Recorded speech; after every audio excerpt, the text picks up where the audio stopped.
Muy buenas noches, mis queridos hermanos, ¿cómo están? Es un gusto saludarles en este día miércoles nuevamente.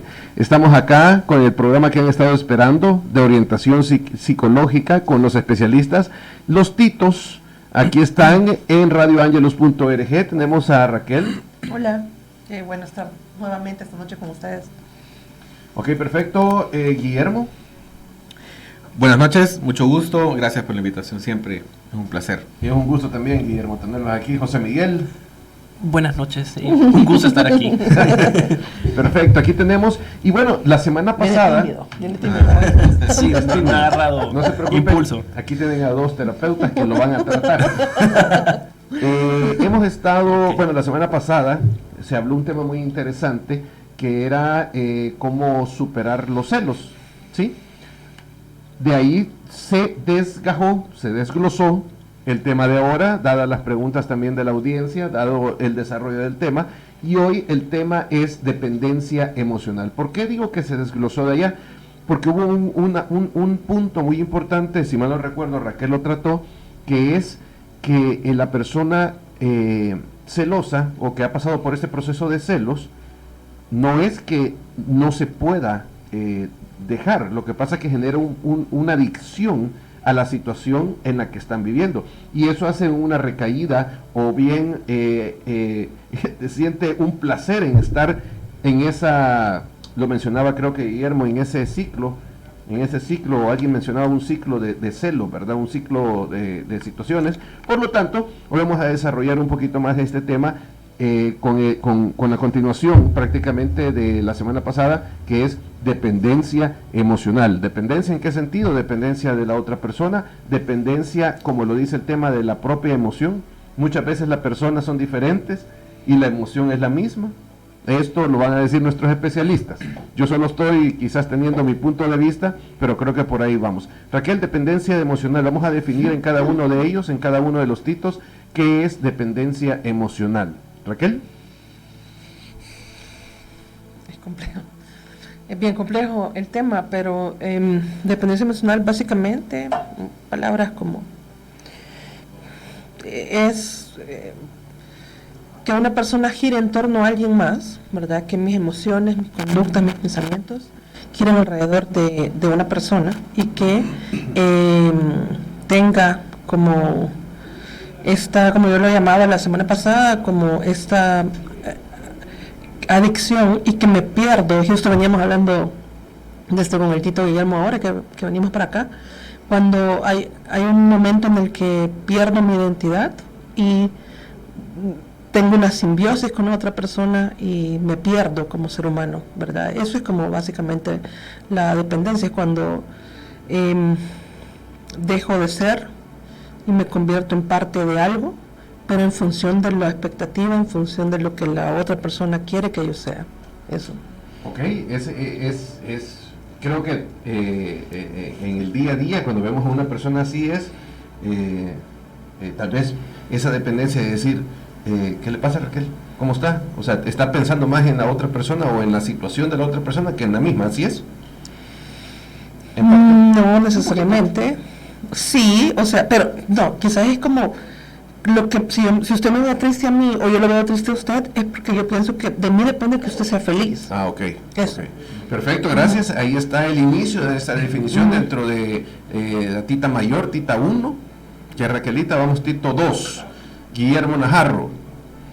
Definición igual. Definición.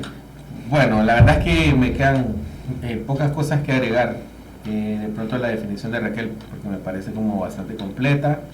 Creo que hay que decir que así como hay dependencia emocional a una persona, generalmente hay tendencias a la dependencia de algo, ¿verdad? Dependencia a consumir algo, por ejemplo, cigarrillos, dependencia de pronto al café, dependencia al alcohol.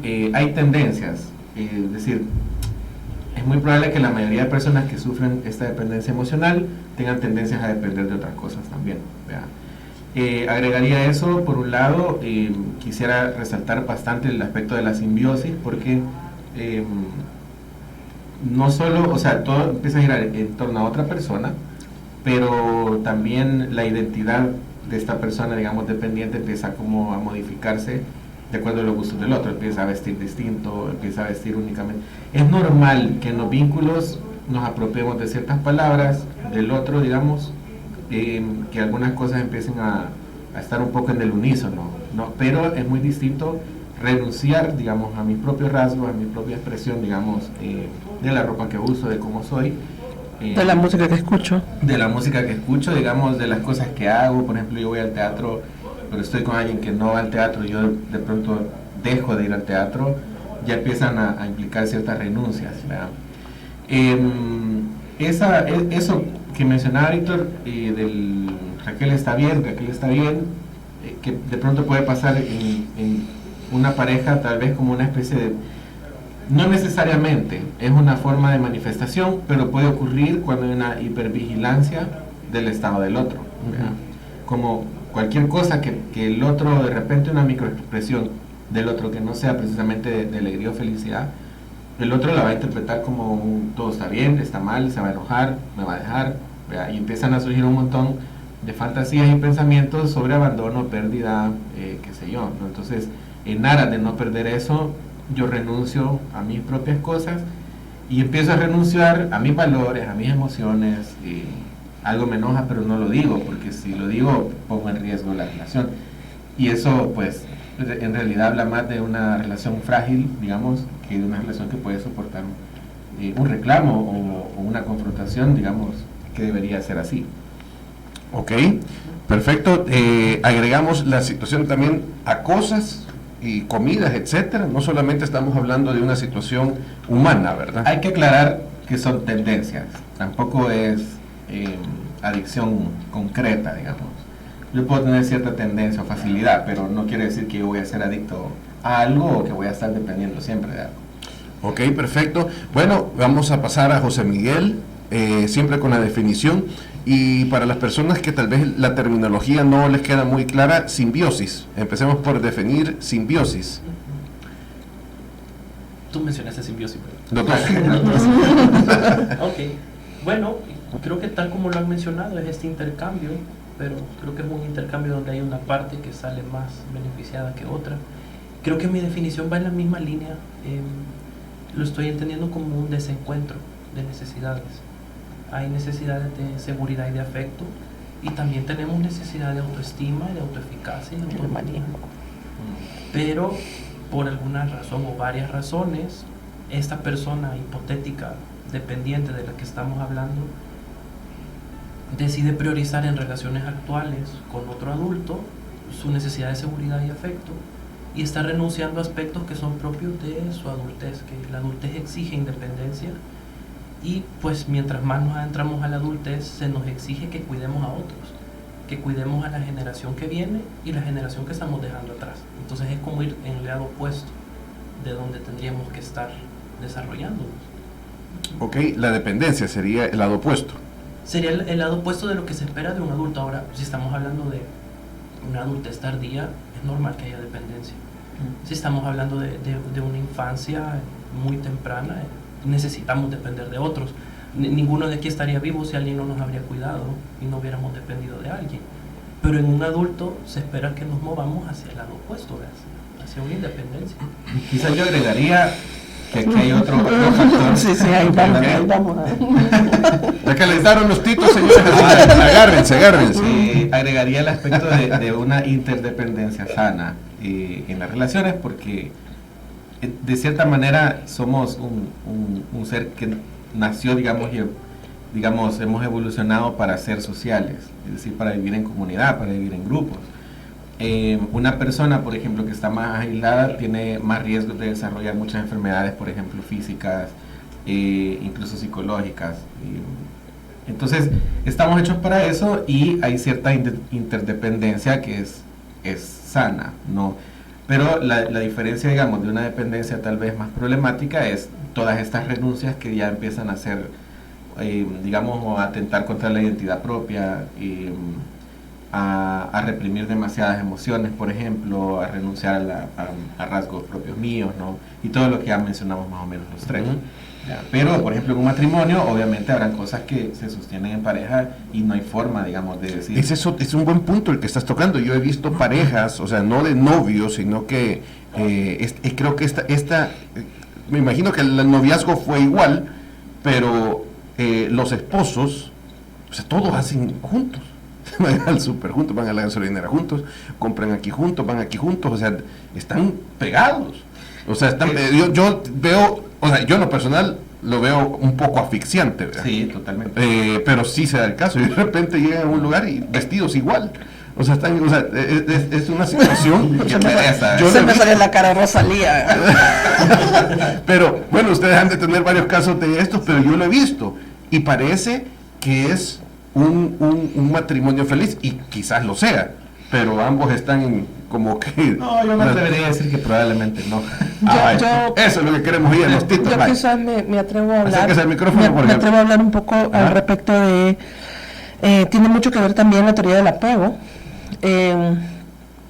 Hay diferentes tipos de apego, de esto se habla mucho en redes, pero creo que también se maneja un poco, o sea, no es así nomás que nos vamos a los extremos también, y a veces como yo soy evitativo, ya no quiero saber nada de ti, pero hay algo que se nos construye a través del tiempo, y desde muy pequeños, que es el tipo de apego, que tiene mucho que ver con las relaciones en la crianza, ¿verdad? Entonces, el tipo de apego seguro es el tipo de apego que usualmente, pues, deberíamos de tener todos, ¿verdad?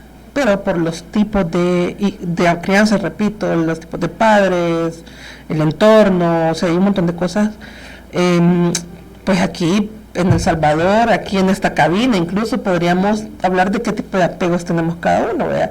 O sea, y esto influye un montón, porque cuando tenemos un apego inseguro, por ejemplo, es ese tipo de preguntas justamente que estaba haciendo Víctor, como, todo bien, o sea, esa necesidad de tener a la par a la persona, porque si no tengo la figura de afecto a la par, siento que lo voy a perder. El evitativo, por ejemplo, es aquel que te quiero y de verdad quiero estar contigo, pero no puedo, evito a toda costa sentir, entonces me escabullo, ¿verdad? El apego seguro es aquel que puede ir y venir de su figura, de su pareja, por ejemplo, y la pareja puede estar en un vínculo, en un círculo social y no pasa nada, o sea, y después regresa y sé que podemos compartir otros espacios que son seguros. Entonces, esa es mayor seguridad, quizás. Por eso se llama apego seguro, porque por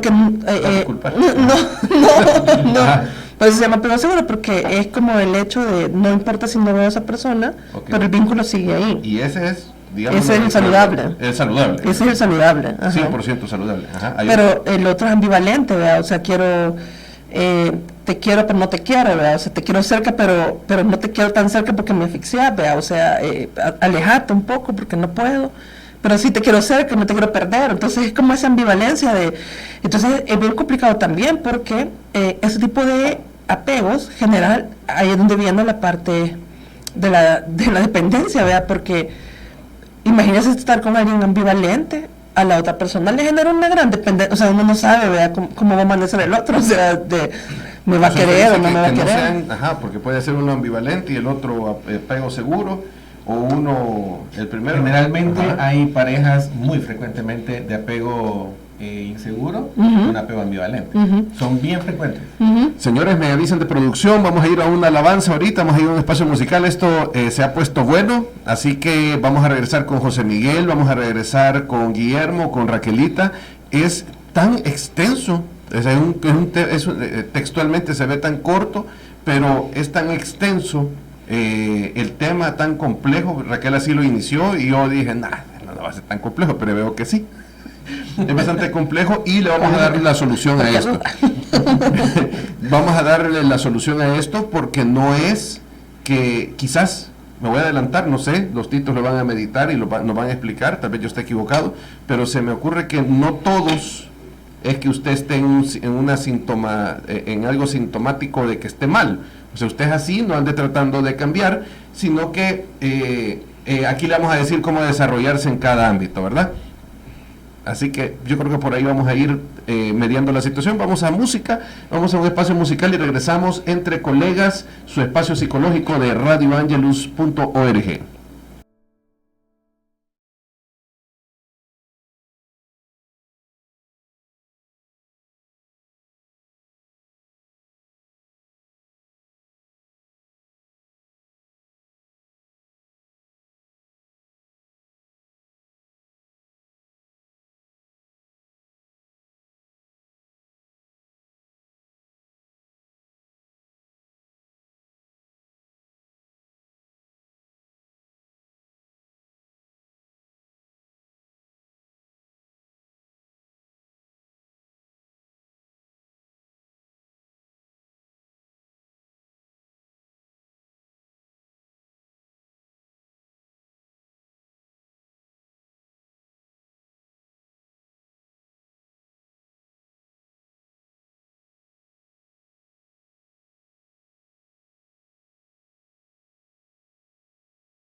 Continuamos entre colegas en radioangelus.org.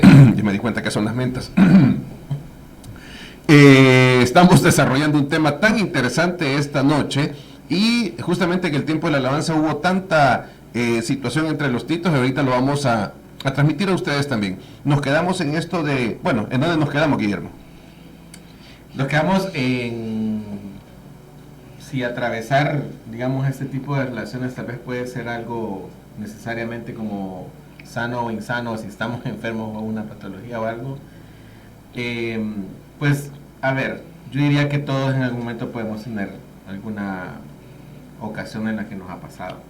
Y es importante decir que se puede salir de eso también si se trabaja mucho internamente.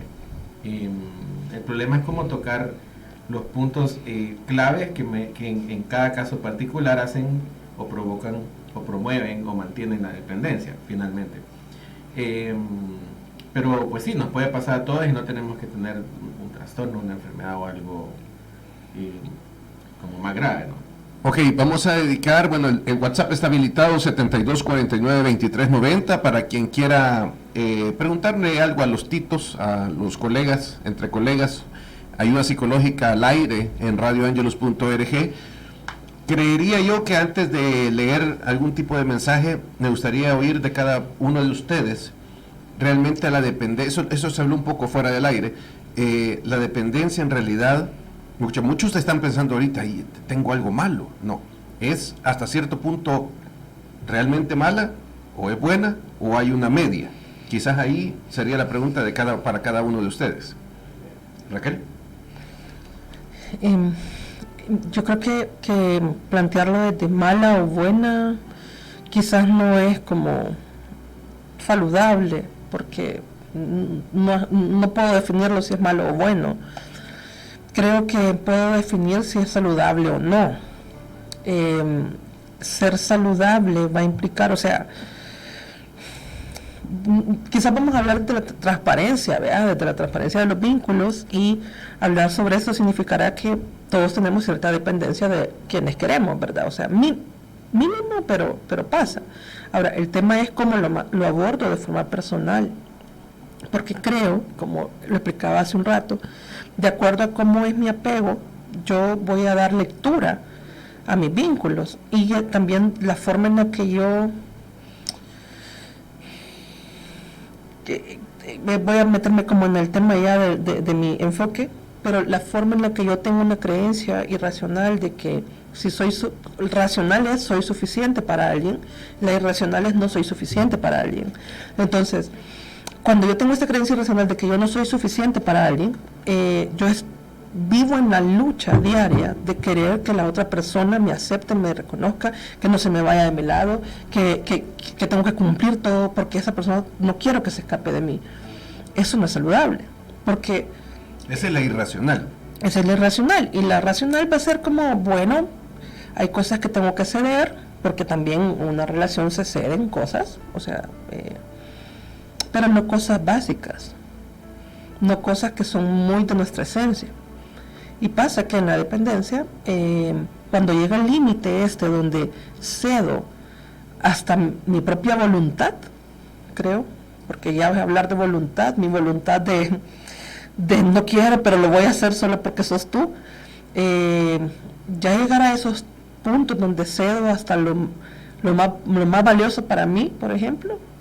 He escuchado en las paredes de los consultorios cómo la gente expresa, o sea, algo que no era negociable para mí, como por ejemplo tener cerca a mi mamá, o escuchar cierta música, o servir, por ejemplo, en la iglesia, que era tan valioso, ya no lo hago porque esta persona necesita que yo deje de hacerlo. Entonces, cuando ya no hay una negociación, sino que me convierto en hablando de la simbiosis, de cuando me fusiono con el otro, y esa pegazón, por así decirlo, ya no es saludable. Entonces, creo que, respondiendo como claramente a su pregunta, es la parte saludable se va a ver en esa línea tan fina que hay en los vínculos, de qué tan negociable va a ser y qué tanto yo voy a ceder y qué tanto no voy a ceder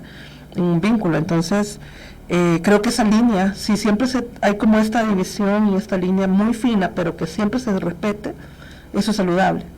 Mientras esto no se borre y se elimina esta línea tan delgada que hay entre ti y entre tú y yo, ahí sí nos volvemos insanos y nos perdemos en el vínculo, ¿verdad? Entonces, eso sería mi respuesta. Ok, gracias Raquel. Guillermo. Yo concuerdo con eso de bueno o malo en términos morales, tal vez podríamos, no es lo mejor. Justo ahorita estaba leyendo un libro sobre sobre la ética, digamos, y lo que como terapeutas nos corresponde, los valores morales, digamos, de la sociedad y la ética, cuando también se nos exige una posición neutral. Entonces la postura de la autora era, pues, más que bueno o malo, podemos decir justo, se hace bien o no, es decir, en términos de lo que es saludable o no. Entonces, pues, yo haría como énfasis en esta interdependencia sana, ¿verdad? Porque es cierto, cuando hay una dinámica construida entre uno y dos, incluso en el noviazgo, hay una ética que nos corresponde, digamos, de que lo que yo voy a hacer puede herir al otro, ¿verdad? Entonces, tal vez sí sea como sano renunciar a ciertas cosas que podrían herir a otra persona.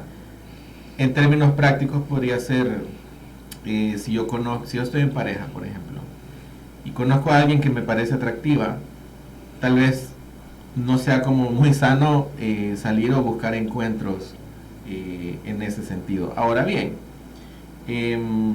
por ejemplo, en una cuestión de matrimonio, yo diría una interdependencia sana. Por ejemplo, los amigos están planeando un viaje y entonces uno no puede ir porque de hacerlo va a herir la economía de la pareja y posiblemente de la familia, ¿verdad? Puede tomar la decisión y puede ir, ¿verdad? Y tal vez a la esposa no le afecte, no le enoje, pero de repente hay que pagar la matrícula de los niños, ¿verdad? Y entonces como el dinero, es que como viajé, ¿verdad?, a Cuba, entonces se me fue el pisto. Es que no estudie este año. Sí, o sea, como... No pasa nada. Entonces, hay ciertas cosas que creo que podemos renunciar y no podemos decir que es porque la esposa no lo dejó o porque ahora que está casada entonces no hace estas cosas. O sea, simplemente hay una dinámica en la cual empiezan a girar otras cosas en torno a esta dinámica y se deben justo como negociar, creo yo, como en la pareja. Contrario a eso, estoy pensando en el ejemplo de un conocido mío.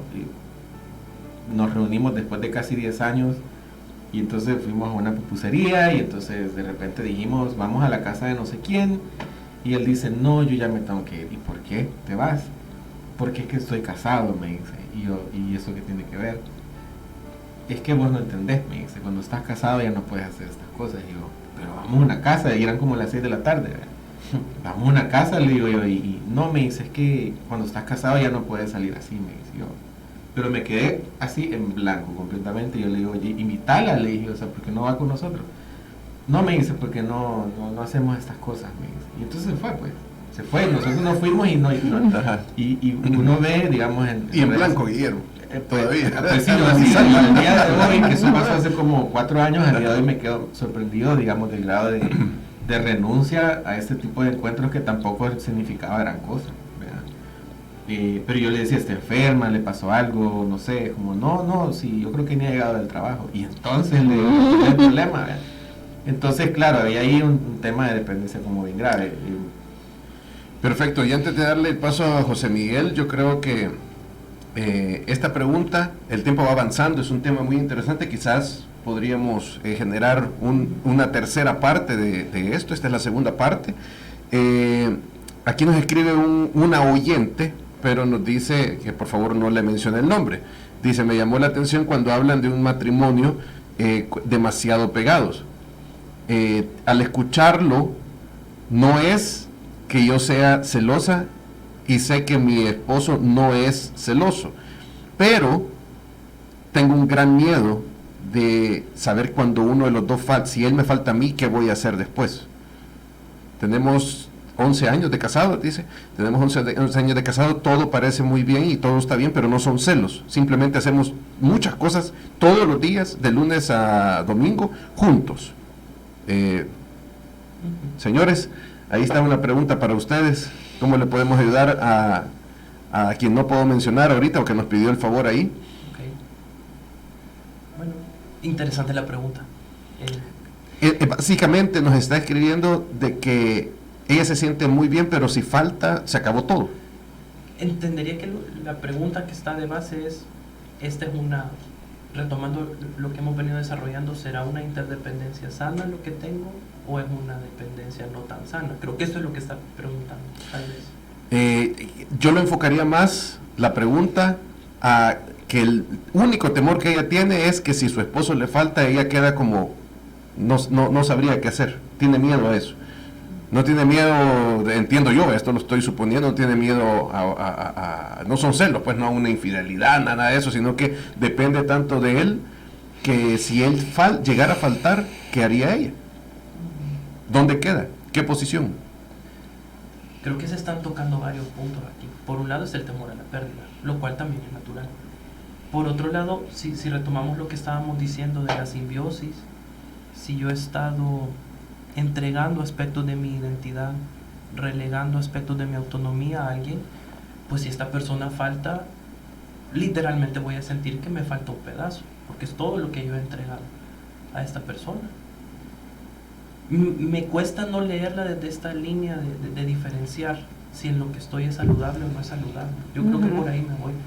Yo te preguntaría, quizás en lo que estás mencionando, qué interesante, cuando dijiste un pedazo de alguien, una parte de alguien, en una relación tan junta, José Miguel, no podría existir que la otra persona siente que le dio todo y al darle todo no tiene nada, como que es canción. Como que si se queda sin nada. Ajá, yo creo que ese podría ser el factor del temor, ¿no? O sea, dio todo y se queda sin nada. Todo está apostado a un solo lado. Sí, o sea, porque el cabal, como dice José Miguel, hay un temor a la pérdida que por eso este nivel de interdependencia sana provoca dolor cuando se pierde algo, porque es natural, o sea, era algo valioso para mí, lo perdí y me duele. Si no tuviéramos esta forma de dependencia sana, no nos doliera perder a nadie. Pero el punto es, yo preguntaría, háblame de vos, qué tenés, qué haces, quién sos, y un poco como centrarme, porque pareciera que no hay visión de alteridad, digamos, fuera de la posibilidad de la pérdida. Ahora, y también preguntaría por qué está pensando en eso, ¿está en riesgo la relación o no, real, digamos, objetivo o irracional, como diría Raquel? De acuerdo a la redacción, Guillermo entendería que está hablando de una pérdida de muerte. O sea, que ella siente que está bien, pues, sino que a la hora de que le faltara a su pareja, no faltara porque se fue con alguien más, me imagino que también, pero al decir que no es celosa, no son celos, estoy descartando esa parte, ¿verdad? Sino que es la falta física. Y de nuevo, es un poco, igual es un duelo, digamos, pero, y todo el derecho, digamos, a que nos aterre la idea, pero ¿qué pasa? O sea, ¿con qué me quedo también? ¿Con qué otros recursos me quedo? ¿Quién soy? ¿Qué hago? ¿Qué otra posibilidad? Obviamente no es nada como agradable estar pensando en la idea, pero yo pensaría de nuevo, está enfermo, hay algo, digamos, alguna dato objetivo que me haga pensar que lo voy a perder porque por salud, digamos, o ya no va a estar o va a morir. Porque si no, también habría que investigar cómo de dónde viene esta fantasía también, vea, ese tema como a la pérdida, la muerte, etcétera. Ok. Bueno, Raquel, usted va a desenredar este nudo y también darle un consejo, ¿verdad? Tiene ansiedad. O sea, sí, tiene ansiosa ansiedad. Tiene ansiedad, como dice el meme. O sea, yo creo que hay un proceso ansioso ahí. A veces la ansiedad puede volvernos como un poco obsesivos con algunos temas. Yo creo que el temor a perder a alguien siempre existe, ¿verdad? O sea, pues sí, todos vamos a morir y eso es un tema que no podemos revertir. La pregunta que yo haría es como, y hasta el día de hoy, en 11 años, ¿verdad? En 11 años, si fuera Marita, ¿verdad? ¿Quién escribe? O sea, ¿quién es Marita después de 11 años, ¿verdad? O sea, es la esposa de, porque es que hasta eso, creo, cuando, incluso en un matrimonio, es siempre Marita y Josecito, ¿verdad? O sea, no es la esposa de José. Hasta en el discurso creo que a veces la sociedad también a las mujeres nos llama como, sos parte de, ¿verdad? O sea, es un rollo ahí. Pero, o sea, usted está hablando, por ejemplo, cuando presentar, ella es mi mujer. Sí, ajá. Que vendría siendo casi igual, aunque suena más violento, pero es mi esposa, ¿verdad? Es posesión. Es lo mismo, ajá. Es lo mismo, ok. Ella es María, mi esposa. Y este es mi hombre. Pero las mujeres usualmente no hacemos esa presentación. O sea, no ando Ocupan diciendo... a lo mucho como mi marido o algo así. Pero es raro, bueno, no Es sé. raro, sí, es raro. Es raro, pero porque sí se da, yo lo he escuchado. Sale más en bromas que una presentación, ¿verdad? Ujú. Ajá, en mi mujer es más frecuente el nombre. Ujú, pero las mujeres es También mi señora. sí. Una bichita como de 17 años, mi señora. le dice. Sí, entonces yo creo que es interesante, primero, el discurso. Segundo, preguntarse quién es ella después de 11 años. Es importante. Estaba pensando ahorita, mientras estaban hablando, sobre todo este rollo y este dilema entre la Shakira y la... No, pero la otra, Miley. No. Miley Cyrus. Ella hizo una canción justo y salieron al mismo tiempo que la de Shakira, solo como términos musicales nada más. Pero el tema es que Shakira habla sobre que las mujeres facturan y todo este rollo, y Miley habla sobre he aprendido que yo puedo comprarme las flores solas, he aprendido que yo puedo pasar tiempo conmigo sola, he aprendido que a partir de la separación yo puedo cantarme a mí misma, o sea, porque de pronto siempre es en función del hombre tiene la responsabilidad de hacer esto, y no, pues, o sea, ahora, nadie le está diciendo que en 11 años todo lo ha hecho mal a esta mujer, ¿ve? O sea, de verdad no estoy diciendo eso, estoy diciendo nada más que creo que hay que pensar en qué momento se construyó estos 11 años la pareja y luego quién es usted después de la pareja o en medio de la pareja, porque yo creo que de pronto hay que tener un equilibrio en esto, ¿verdad? Yo le preguntaría, lo primero que yo le preguntaría es como dígame una rutina, dígame su rutina donde usted hace cosas para usted misma, o sea, cosas como tan simples como arreglarse esto que tan de moda que está, ¿verdad? El cuidado de cara, el cuidado de piel, que de pronto que pueden ser para hombres y mujeres, pero los espacios son como, ¿y por qué no se arregla su cara y escucha la música que le gusta y es muy su espacio? No es necesario salir, por ejemplo.